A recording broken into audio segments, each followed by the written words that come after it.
Assalamualaikum warahmatullahi wabarakatuh. Perkenalkan, nama saya Raihan Setia Permana, mahasiswa UPN Veteran Yogyakarta, jurusan Teknik Kimia S1.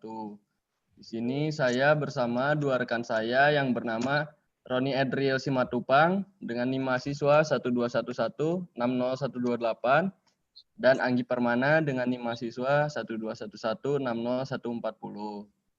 Di sini kami akan mempresentasikan produksi astaxanthin dari alga Haematococcus untuk memenuhi tugas mata kuliah mikrobiologi industri. Oke, lanjut.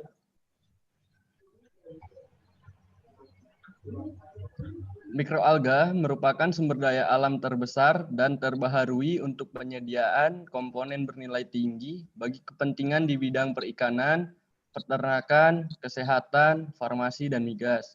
Pada umumnya, mikroalga bersifat uniseluler, fototrop, dan berkembang biak di air tawar atau air laut. Hampir semua mikroorganisme fotosintetik tersebut menunjukkan peran sebagai sumber daya biologis yang eksklusif dan berperan sangat luas untuk aplikasi bioteknologi dan peningkatan ekonomi. Dewasa ini, produk metabolit sekunder yang dihasilkan dari mikroalga menjadi sangat menarik bagi peneliti dan entrepreneur. Astaxanthin merupakan metabolit sekunder, golongan pigmen terpenoid yang biasanya terdapat dalam tanaman yang berwarna merah atau jingga. Astaxanthin termasuk dalam golongan karotenoid. Karotenoid itu sendiri merupakan pigmen yang memberikan warna merah dan jingga pada tanaman. Senyawa pigmen karotenoid antara lain violaxanthin, astaxanthin, zeaxanthin, dan xanthasanthin. Astaxanthin banyak terkandung dalam mikroalga seperti Haematococcus pluvialis, Chlorella zofinensis, dan Cnidesmus obliquus. Kadar astaxanthin dalam kultur sel mikroalga Haematococcus pluvialis dapat mencapai 604 mg. Oke, lanjut.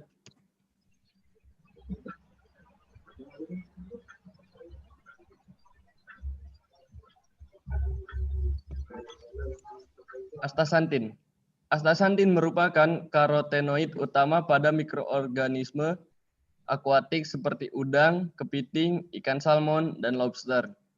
Pada beberapa organisme tersebut diketahui bahwa astaxanthin memiliki fungsi biologis yang esensial, yaitu pigmentasi, perlindungan terhadap efek sinar UV, perlindungan terhadap oksidasi asam lemak esensial tubuh, berhubungan dengan respons sistem imun, komunikasi, dan reproduksi. Seperti karotenoid pada umumnya, astaxanthin tersusun atas 40 karbon terhubung dengan ikatan tunggal dan rangkap yang membentuk rantai fitoen. Struktur ini sangat berguna pada saat transfer dan disipasi energi serta karakter warna khusus.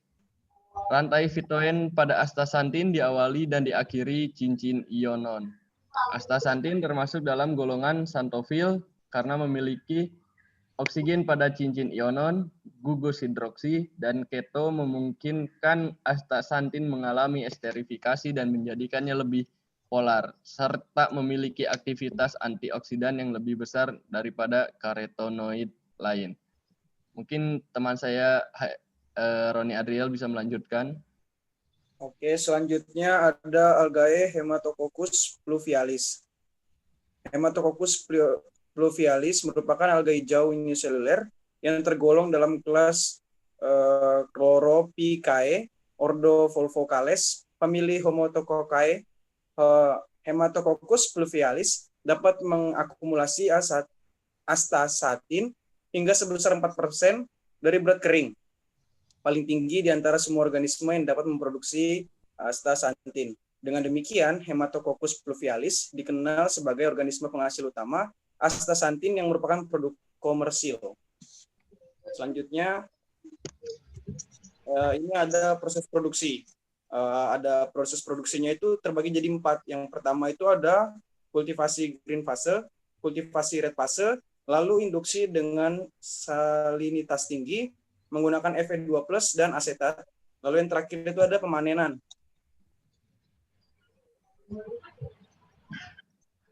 kultivasi green pase.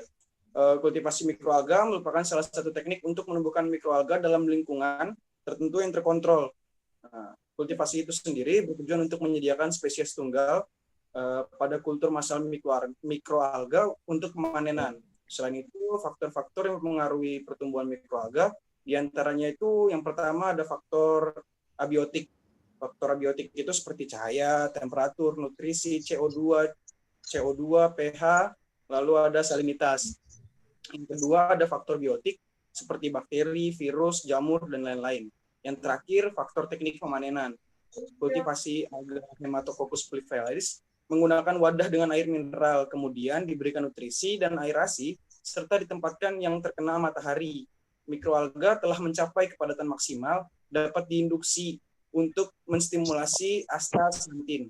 Astaxanthin ini produksi sebagai metabolit sekunder yang berperan dalam proteksi agar mikroalga dapat bertahan hidup.